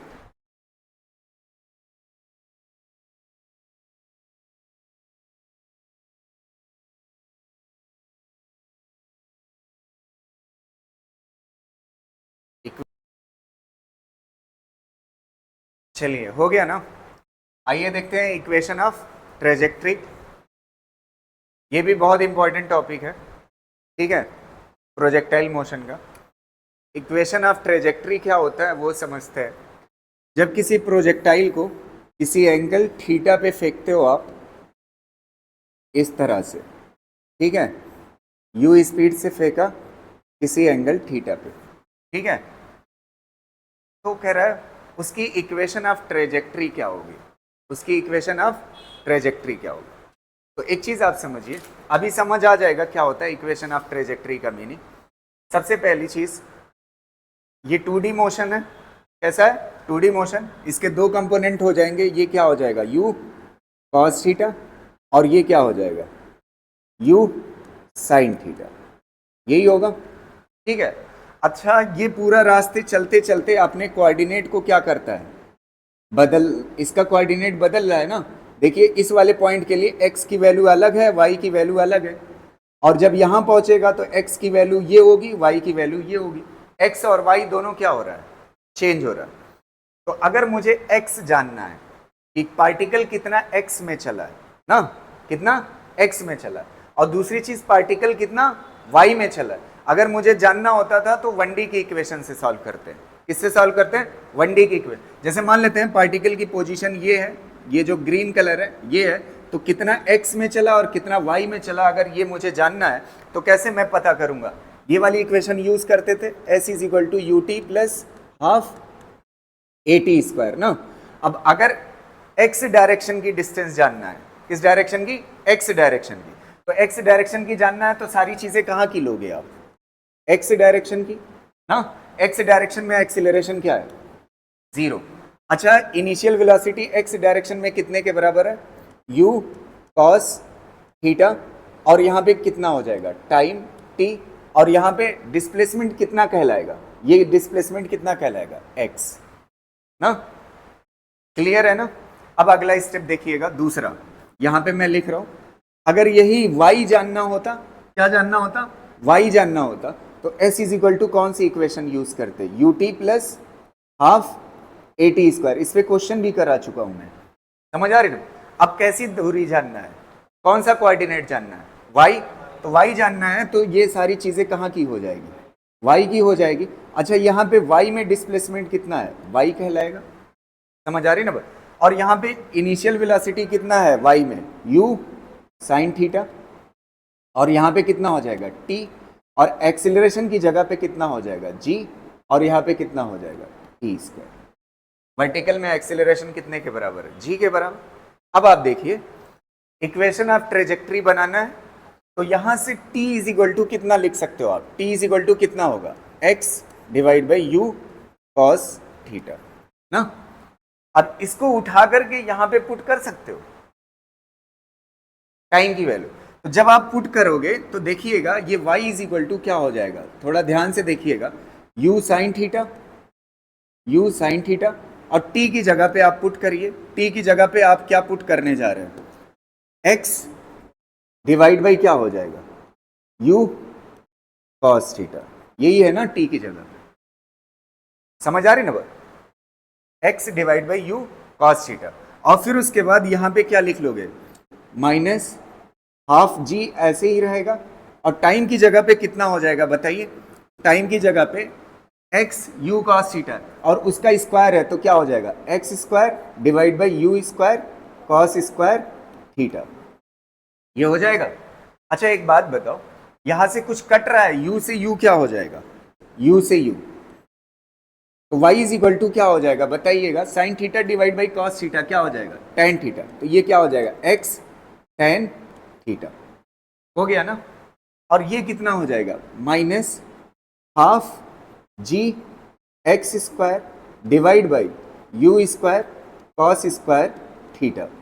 अच्छा, एक इस फॉर्मेट में ये जो आपका फार्मूला बन गया, इसी को बोलते हैं इक्वेशन ऑफ ट्रेजेक्ट्री। क्या बोलते हैं, इक्वेशन ऑफ ट्रेजेक्ट्री।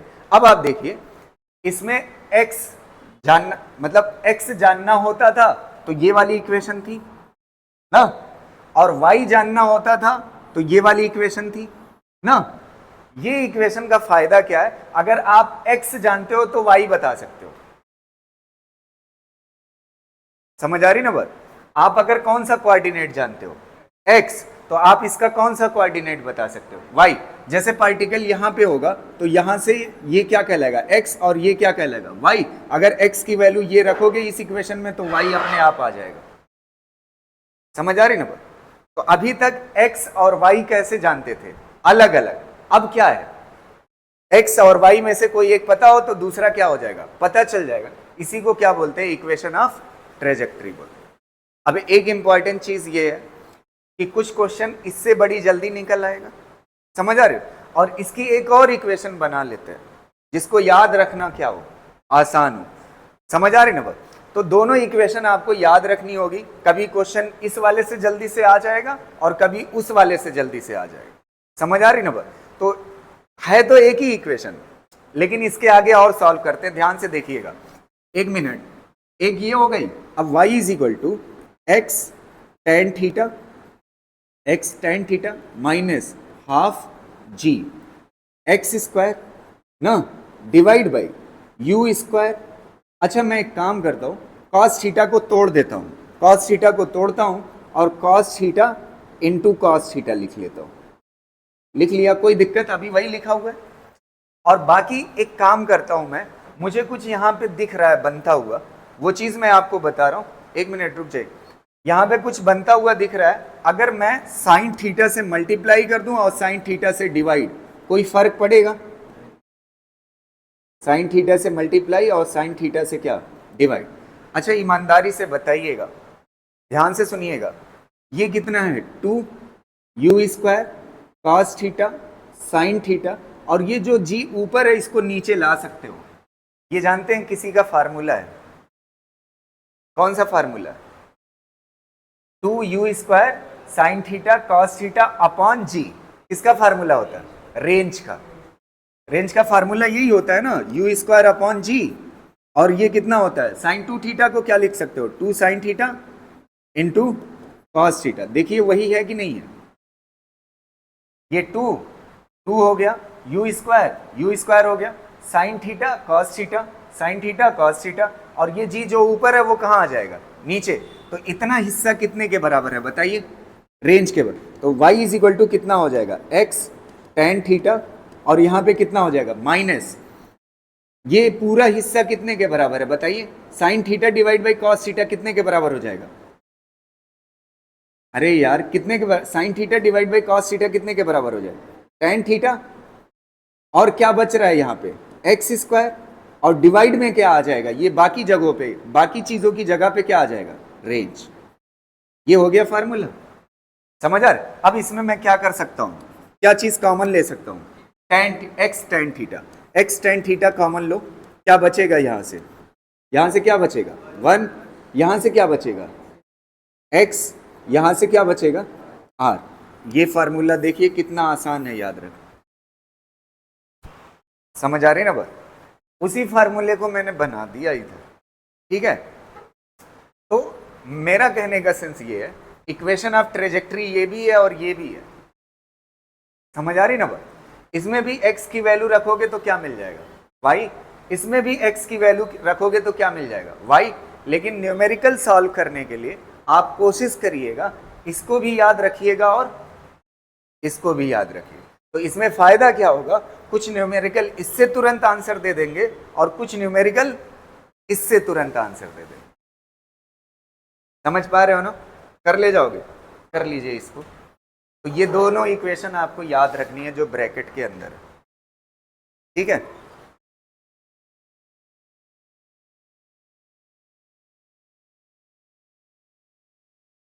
क्या नहीं लिखना है,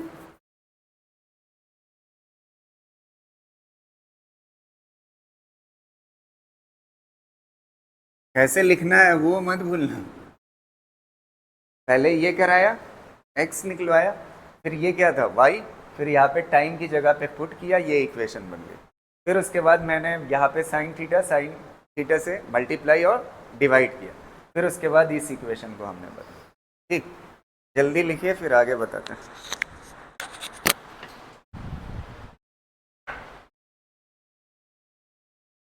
चलो यहाँ तक क्लियर है ना? ऐसा नहीं है, बस आप समझते रहिए, कोई दिक्कत नहीं है।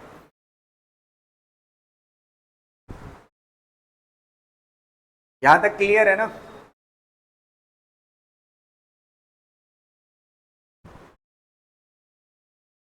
एक चीज और बताइए, ध्यान से सुनना मेरी बात को।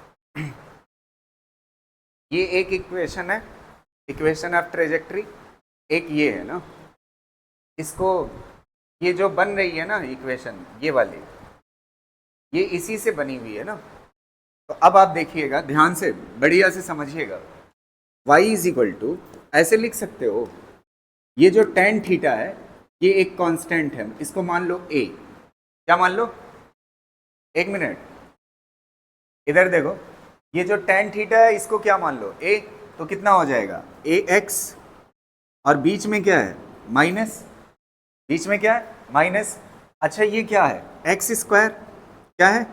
एक्स स्क्वायर ना। अच्छा ये बताओ, ये tan theta divide by R है ना, तो अगर tan थीटा a बोले हो तो tan theta divide by R क्या कहलाएगा? b। चेंज हो जाएगा ना, क्योंकि डिवाइड बाई आर होगा, तो ये क्या कहलाएगा? b। तो ये वाली इक्वेशन देखिए, जब ऐसी इक्वेशन दिख जाए जिसमें एक x की पावर कितना हो? 1, और इधर x की पावर कितना हो? 2, तो अगर ऐसी इक्वेशन दिख जाए तो समझ जाना क्या है? Equation of trajectory. क्या है? Equation of trajectory. और दूसरी पहचान बताओ, इसका नेचर कैसा होगा? मैथ में इसको, मैथ की लैंग्वेज में इसको बुलाएंगे क्या? इस ग्राफ के नेचर को बुलाएंगे क्या ना? तो ध्यान से देखना, सुनना मेरी बात को, और इसके बारे में कल और एक्सप्लेन करूंगा। थोड़ा सा आज इसी टॉपिक पे रहेंगे तो ज्यादा बेहतर है ना, ताकि ये कंप्लीट हो जाए। तो यहाँ पे x की पावर कितनी है? x की पावर 2। x क्या है? वेरिएबल। x की वजह से क्या चीज चेंज हो रही है? y। तो x की पावर कितना है? 2, और y की पावर कितना है? 1। अगर ऐसा होता है, एक वेरिएबल की पावर 1 और दूसरे वेरिएबल की पावर 2, तो उस इक्वेशन को क्या बोला जाता है? पैराबोला। क्या बोला जाता है? तो ये जो इक्वेशन ऑफ ट्रेजेक्ट्री है, अगर इसका नेचर पूछता है तो क्या कहलाएगा? पैराबोला। तो लिख लीजिएगा नीचे इसके इक्वेशन के, पैराबोलिक इक्वेशन। कैसी है? पैराबोलिक। इसका नेचर कैसा है? पैराबोलिक। ये थ्योरेटिकल क्वेश्चन आपसे हो सकता है। समझ आ रही ना बात? पैराबोलिक की पहचान क्या होगी? एक वेरिएबल की पावर 1 और दूसरे वेरिएबल की पावर 2 ना, तो इक्वेशन क्या कहलाएगी? पैराबोला। और बाकी तरह की इक्वेशन पहचानना कल बताऊंगा, पहले इस टॉपिक को कंप्लीट कर लेते हैं ना। पहले इस पे एक न्यूमेरिकल कर लेते हैं, ताजा ताजा। ठीक,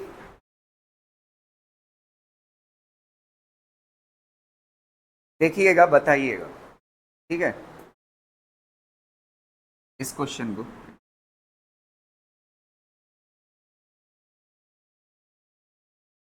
देखना, ऐसे हमने प्रोजेक्टाइल को प्रोजेक्ट किया,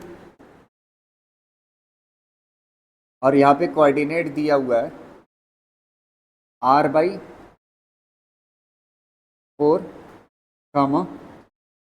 r/3, r/4, r/3। ठीक है, तो पहला क्वेश्चन आपको बताना है, find the angle of projection. Find the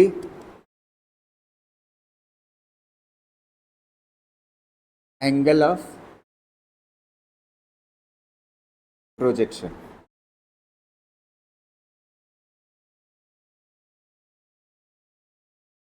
angle of projection आपको बताना है, ठीक है। तो देखिए, कह रहा है ना, ये कौन सा कोऑर्डिनेट कहलाता है?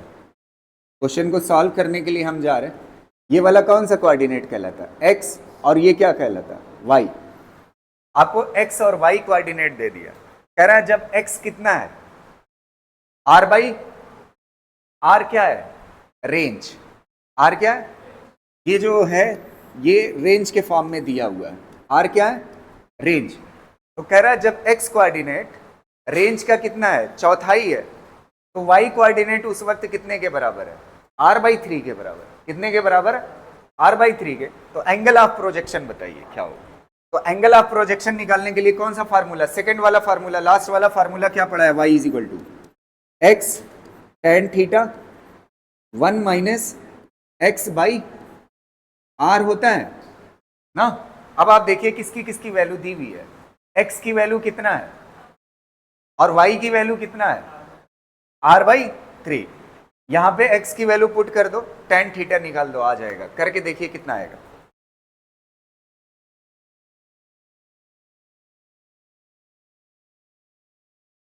y की वैल्यू पुट करोगे, y की वैल्यू कितने के बराबर है, r/3, और x की वैल्यू कितने के बराबर है, r/4 ना। यहाँ पे टेन थीटा और यहाँ पे कितना हो जाएगा 1 माइनस एक्स की वैल्यू कितनी है, एक्स कोऑर्डिनेट r/4, और ये कितना हो जाएगा r ऑलरेडी, r क्या हो जाएगा कैंसिल, यहाँ से r कैंसिल, ये कितना हो जाएगा 4/3, और ये कितना हो जाएगा टेन थीटा, और ये कितना हो जाएगा 4 1 जा 4, 4 में से 1 गया 3/4 ना। तो आप tan theta is equal to निकाल सकते हो। Tan theta is equal to कितना हो जाएगा, ये आ जाएगा मल्टीप्लाई में, तो कितना आ जाएगा 16 बाई ये 3 3 जा 9, तो थीटा इज इक्वल टू कितना हो जाएगा टेन इनवर्स 16/9। बस आंसर होगा। देखिए आ रहा है ये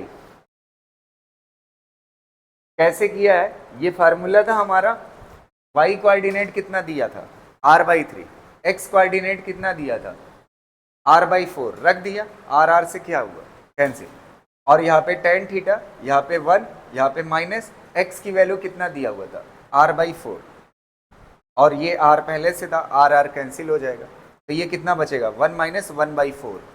इसको सॉल्व करोगे तो कितना आएगा 3/4, और ये कितना आ जाएगा 4/3, इधर जाएगा तो मल्टीप्लाई में, तो यहाँ से टेन थीटा निकल जाएगा। Tan theta is equal to कितना हो जाएगा 4 4 जा 16 और 3 3 जा 9। बस आंसर हो जाएगा, कर ले जाओगे।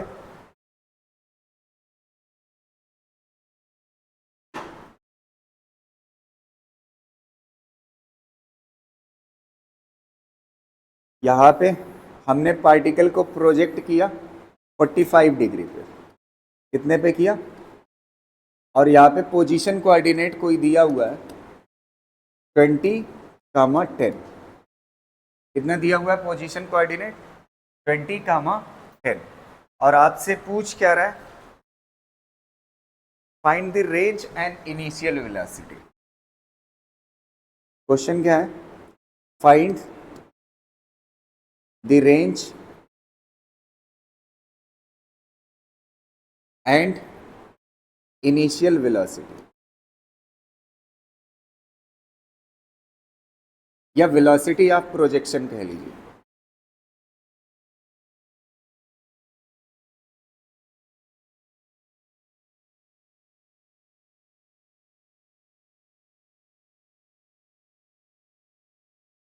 वेलोसिटी ऑफ प्रोजेक्शन,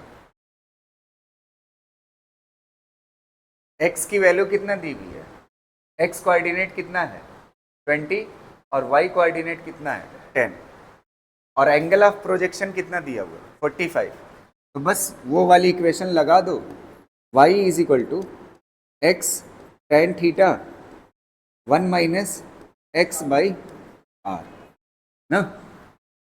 y की वैल्यू कितना है 10, x की वैल्यू कितना है 20, और ये कितना हो जाएगा 10 45, 1 माइनस एक्स की वैल्यू कितना है 20/r, r की वैल्यू 1045 की वैल्यू 1 होती है, 1045 की वैल्यू कितना होती है 1, ये 0 से 0 कट जाएगा तो इधर आएगा तो कितना हो जाएगा 1/2, ये मल्टीप्लाई में है ना, इधर आएगा तो डिवाइड में 1/2 is equal to 1 minus 20/r, तो ये 20/r को माइनस से इधर लाओगे तो क्या हो जाएगा plus is equal to 1 minus 1/2, तो कितना हो जाएगा, ये एक में से आधा जाएगा तो कितना बचेगा हाफ, तो r इज इक्वल टू कितना हो जाएगा, क्रॉस मल्टीप्लाई कर लीजिए 40 मिनट, बस आंसर होगा ना। रेंज पूछा था, और दूसरा क्या पूछा है, ये पहले क्वेश्चन का आंसर है। दूसरा क्या पूछा है, वेलोसिटी प्रोजेक्शन की। तो आपको पता है जब 45 पे फेंका जाता है तो रेंज क्या होती है, मैक्सिमम। तो मैक्सिमम रेंज का फार्मूला क्या होता है, यू स्क्वायर अपॉन जी। तो आपको रेंज की वैल्यू पता है कितना है, 40, और जी की वैल्यू आपकी कितनी हो जाएगी, 10। यू निकाल सकते हो, कितना हो जाएगा, 20 आ जाएगा।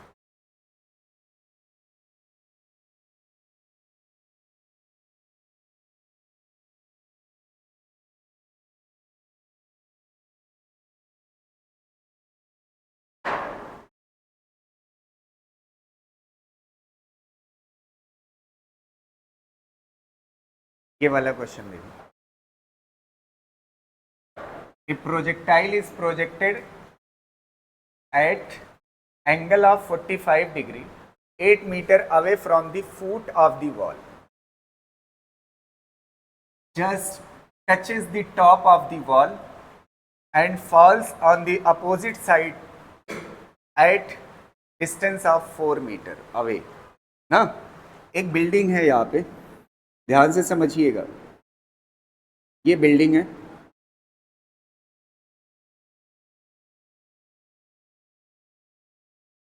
ऐसे, ठीक, ये बिल्डिंग थी। बिल्डिंग से कह रहा है 8 मीटर पहले से कोई पत्थर फेंका जाता है, यहां से 8 मीटर से, ठीक। तो यहां से फेंका जाएगा 8 मीटर पहले से। कहां से फेंका जाता है, 8 मीटर पहले से। तो 8 मीटर पहले से जब फेंका जाएगा पत्थर, तो देखिएगा 8 मीटर, थोड़ा और अच्छे से पिक्चर बन जाए। 8 मीटर पहले से पत्थर को फेंका ना, ये है, ध्यान से सुनिएगा, कितने मीटर पहले से फेंका है, 8 मीटर। और कितना पीछे जाके पत्थर गिर रहा है, अपोजिट साइड। अपोजिट साइड कितना दूर, 4 मीटर। तो ये वाली दूरी कितना है, 4 मीटर ना, 4 मीटर दूरी पे गिरता है। तो आपको क्या पता है, अच्छा ये वाला क्या कहलाएगा, ये वाली दूरी क्या कहलाएगा, x कहलाएगा, क्या कहलाएगा। और पूछा क्या है, क्या पूछा है, from the foot of the wall just touches the top of the wall and fall opposite side at a distance 4 away from the height, from 4 meter away from, ये क्वेश्चन गड़बड़ है, 4 metre away from the wall, away from the wall, समझ आ रहे, 4 metre दूर गिरता है। Find the height of the tower, find the height, height of the tower. Tower की क्या पूछा है आपसे, हाइट, क्या लिखा हुआ है,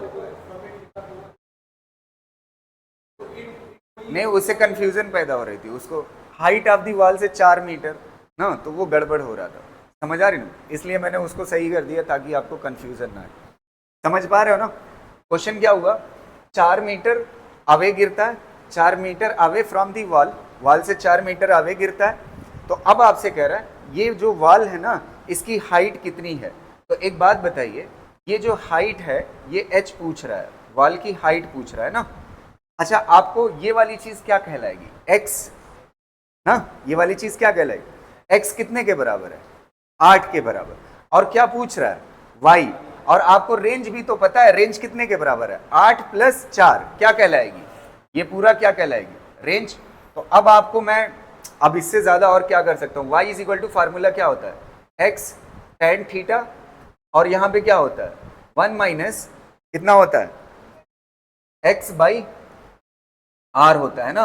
अच्छा, कितने एंगल पे फेंका है, अगर 45 पे फेंकता है तो ये बात तो क्लियर है, और tan 45 की वैल्यू कितना हो जाती है, 1 ना।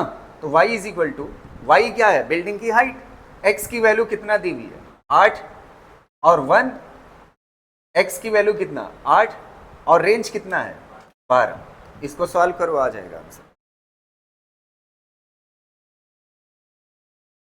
कितना आ जाएगा?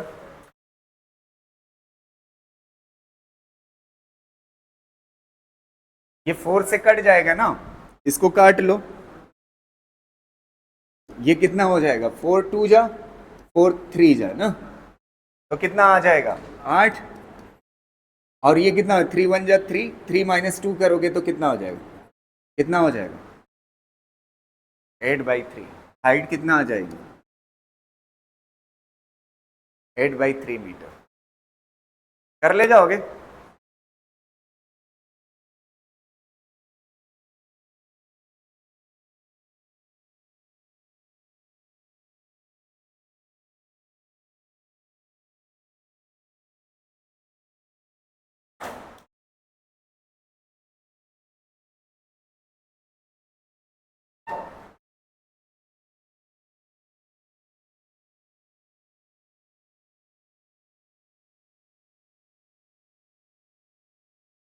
समझ आया है?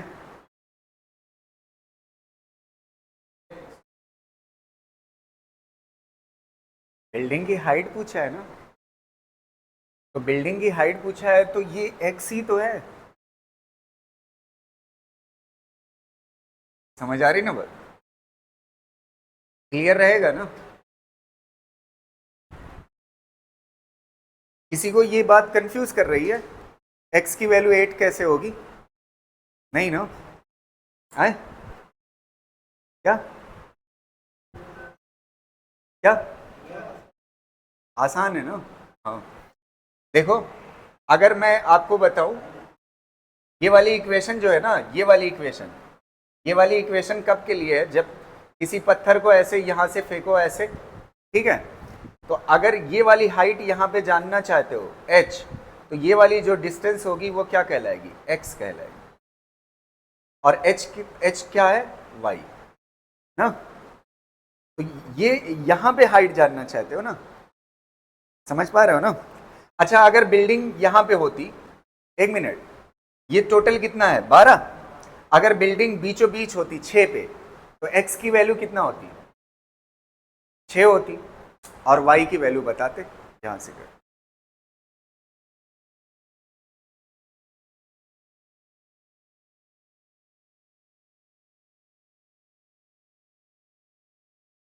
लिख चुके ना?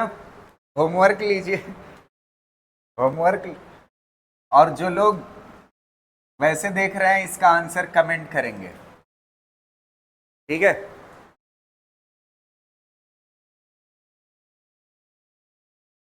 ये इक्वेशन दी हुई है।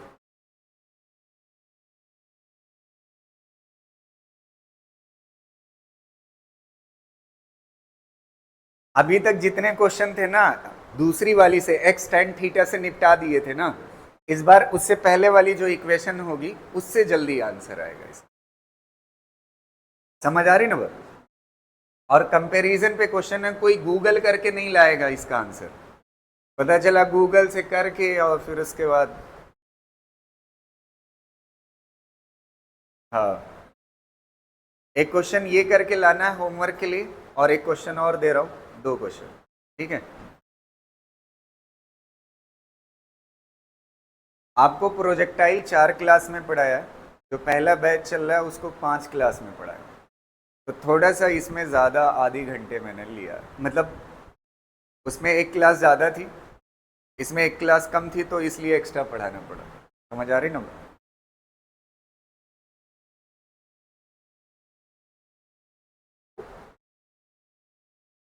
और क्वेश्चन एक भी कम नहीं है, ठीक है, सेम है। यहाँ तक हो गया? नेक्स्ट क्वेश्चन जो होमवर्क करके लाना है आपको, लिख चुके हैं ना? अभी नहीं? इसमें पूरा कॉन्सेप्ट सिमटा हुआ है, बस यही एक क्वेश्चन और कर ले जाओगे, ट्रेजेक्ट्री का क्वेश्चन कभी फंसेगा नहीं ना। ये एक लास्ट क्वेश्चन, इसको तो मैं होमवर्क लिख के लाया था, ठीक है, उसको सोचा था मैं कराऊंगा। मैं यहां से हटूंगा नहीं, नहीं तो स्क्रीन पे ब्लर करेगा, ठीक है? For a projectile, range square is equal to 48 times of maximum height का square, find the angle of projection and range. ठीक है,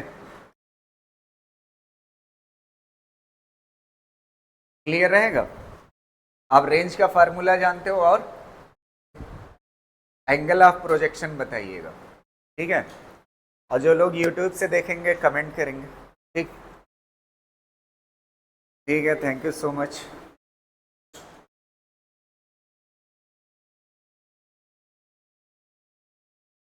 कल पढ़ेंगे हॉरिजेंटल प्रोजेक्टाइल। हाँ,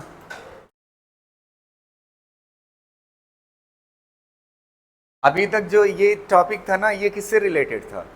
यह सारे क्वेश्चन एंगुलर से। किससे? एंगुलर से। कल देखेंगे हॉरिजेंटल, फिर उसके बाद इनक्लाइन। ठीक, ठीक है, थैंक यू।